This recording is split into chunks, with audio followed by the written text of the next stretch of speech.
மாணவர்களின் திறன் வளர்ச்சி மற்றும் டிஜிட்டல் முன்னேற்றத்திற்கான மடிக்கணினி வழங்கும் திட்டம் ஜனவரி 5ஆம் தேதி தொடங்கி வைக்கிறார் முதலமைச்சர் மு.க.ஸ்டாலின். 10 லட்சம் பேருக்கு வழங்க நடவடிக்கை.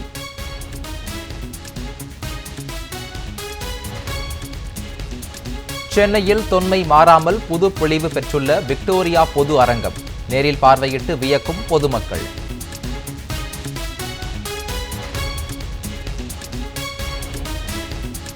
பொருளாதார வளர்ச்சியில் இந்தியாவிலேயே தமிழ்நாடுதான் தனிக்காட்டு ராஜா. அனைத்து துறைகளிலும் தமிழ்நாடுதான் லீடராக உள்ளதாக முதலமைச்சர் மு.க.ஸ்டாலின் பெருமிதம்.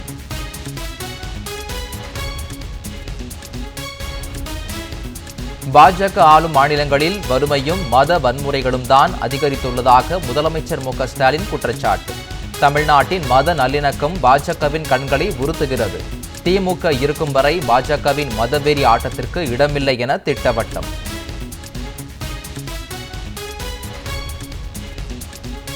தமிழ்நாட்டில் நாளையும் நாளை மறுநாளும் வாக்காளர் பட்டியல் சிறப்பு முகாம். பெயர் சேர்க்க மற்றும் திருத்தம் செய்ய விண்ணப்பிக்கலாம்.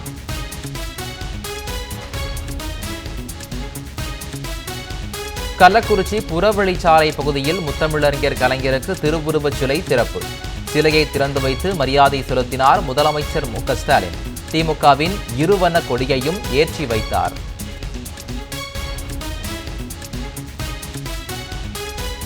மக்களுக்கு நேரடியாக பயனளிக்கக்கூடிய திட்டங்களை திராவிட மாடல் அரசு செயல்படுத்தி வருகிறது.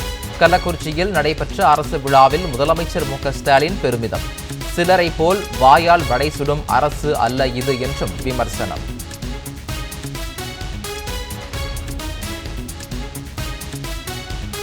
கள்ளக்குறிச்சி மாவட்டத்தில் கடந்த 4 ஆண்டுகளில் 5189 கோடி ரூபாய் செலவில் வளர்ச்சி திட்டப் பணிகள் நிறைவேற்றம்.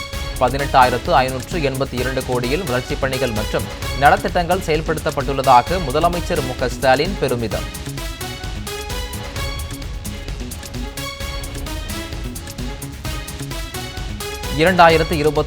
ஆண்டுக்கான முதல் சட்டப்பேரவை கூட்டத்தொடர் ஜனவரி 20ஆம் தேதி ஆளுநர் உரையுடன் தொடங்குகிறது. சபாநாயகர் அப்பாவு அறிவிப்பு.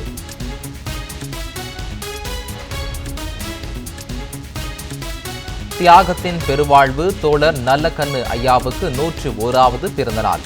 தொலைபேசியில் தொடர்பு கொண்டு வாழ்த்து கூறினார் முதலமைச்சர் மு.க.ஸ்டாலின்.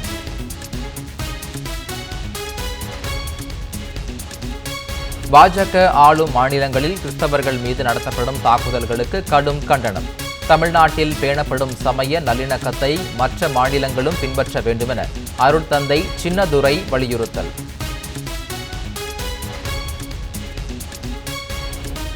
கரூர் கொடுந்துயரம் தொடர்பான வழக்கு.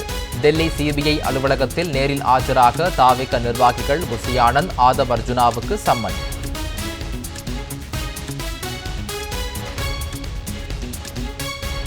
உன்னாவ் பாலியல் வழக்கு குற்றவாளி ஜாமீனில் விடுவிக்கப்பட்டதை கண்டித்து டெல்லியில் போராட்டம். போராட்டத்தில் கலந்து கொண்டவர்களை அச்சுறுத்தி விரட்டப்படுவதற்கு கண்டனம்.